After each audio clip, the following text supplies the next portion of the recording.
Mapagpalang hapon sa lahat mga idol, ito yung ating tawas tapol. No, kaya hindi violet yung kulay niyan. Ayan, medyo violet pagka naiilawan. Binabad kasi natin yan sa langis para sumipsip ng langis.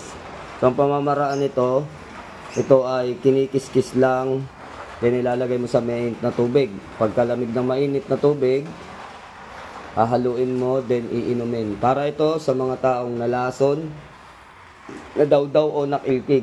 Sa panahon ngayon ay marami ang mga gumagawa ng ganyan na panglalason para gawing hanap buhay dahil bumibili sila ng gamot. Kapag kayo ay nadali, sila rin ang nagbebenta ng gamot, ano. So yan ay pamamaraan nila, modus kung tawagin. Kaya sa mga nagpupunta sa mga probinsya at kung saan man, mag-ingat tayo sa mga manlalason, lalo na sa dawdaw at kilkig. So, ito ang tanging lunas para sa mga nalason, no, sa lahat ng gustong kumuha ng tawas tapol o pangontra at pang alis ng lason ng dawdaw at kilkig ay mag-PM lang. So, mapagpalang hapon sa lahat mga idol.